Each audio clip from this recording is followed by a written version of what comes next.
né? Sim. A gente quer que se prepare antes do bebê nascer. Eu falo que é como andar de carro. A gente não tem como consertar um pneu com o carro em movimento. Então, a gente organiza as coisas antes de começar essa viagem. Exatamente. É isso muito que a gente tenta fazer também aqui na Macrobaby. A gente sempre tenta trazer você, outras pessoas também, outros profissionais da área, para poder preparar melhor a mãe, o pai, a família como um todo, né? Toda a rede de apoio, porque muda muito a vida, a gente sabe, e é uma mudança muito rápida. Então, quanto mais a gente tiver preparado, né, para receber essa criança, melhor. Então, isso é ótimo. E uma dúvida que eu tenho também. Como que os pais podem começar a se preparar, por exemplo, para uma primeira consulta na pediatra? Perfeito. Então, é assim, a partir do momento que a família pensa em ter um bebê, já começa o preparo. Eu falo muito, isso é uma atualização da ciência, da medicina, sobre os 1.100 dias. O que são esses 1.100 dias? 100 dias antes de engravidar, a gente já quer que a mãe e o pai, é 50-50, né? Não é só a mãe, se preparem para isso. Então, esse preparo vai ser desde suplementação, alimentação adequada, exercício físico, cessar tabagismo, reduzir álcool. No caso, já tem estudos mostrando para cessar totalmente o álcool também, antes de engravidar. Depois que engravida, aí também antes de engravidar já vai ter o acompanhamento obstétrico, né, para o obstetra fazer essas orientações. Depois que engravida, a gente tem todo o acompanhamento gestacional com o obstetra e a partir de 32 semanas, a Sociedade Brasileira de Pediatria orienta a consulta com o pediatra. Como funciona essa consulta?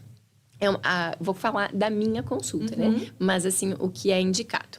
A gente tem em torno de 1 hora de conversa sobre todas as demandas que esse bebê vai ter, além de avaliar riscos individuais de cada paciente. Então, todo o histórico gestacional, uso de medicamentos, avaliação de todos os exames, avaliação de morfológicos, outros, enfim, todas as questões para a gente ter isso. O que a mãe precisa levar nessa consulta? Eu sempre falo, tragam tudo. Então, todos os exames, toda a carteirinha de gestante, tudo que já aconteceu, medicamentos que usou, para a gente conseguir fazer essa avaliação individual do risco gestacional e do que esse bebê pode vir a passar.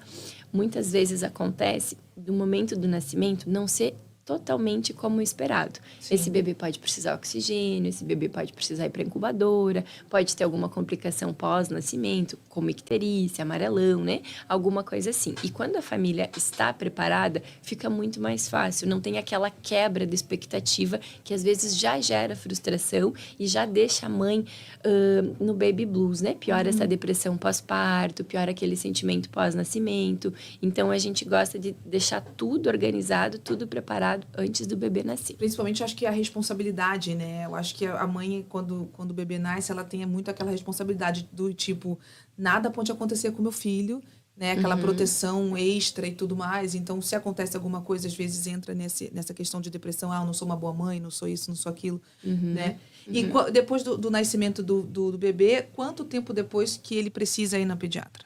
Então, depois que o bebê nasce, ele vai ficar, no geral, 48 horas dentro do hospital. Essa é uma recomendação que também muda conforme o país. Tem maternidades que liberam o bebê com 24 horas, não por ser o mais correto cientificamente falando, mas pela demanda de serviços, né? Então, precisar isso.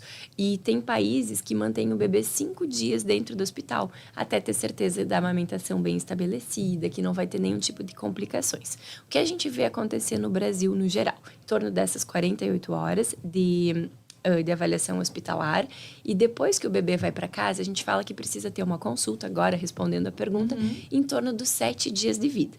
Essa consulta pode ser antecipada se tem risco de icterícia, que é o amarelão, mas no máximo 7 a 10 dias de vida esse bebê já precisa ser avaliado.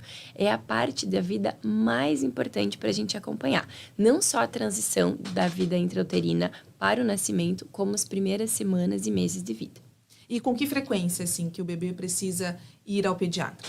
Então, a Sociedade Brasileira de Pediatria, ela recomenda 7 dias de vida, uma consulta opcional com 15 dias de vida, e aí a gente vai falar 1º mês, 2º mês, 3º mês, 4º mês, quinto mês, sexto mês, e a partir desse momento, se esse bebê está bem, a gente pode espaçar a cada 2 meses as consultas. Vai ter referência falando em a cada 3 meses, mas no geral a gente fala a cada 2, e depois de 1 ano a cada 3, depois de 2 anos a cada 6, mais ou menos assim. Muda conforme a literatura, a Academia Americana de Pediatria tem outro posicionamento, o Ministério da Saúde tem um posicionamento de menos consultas, mas a gente sabe que esse posicionamento é em função de não ter profissional para cobrir essa demanda e não por ser o melhor para o bebê.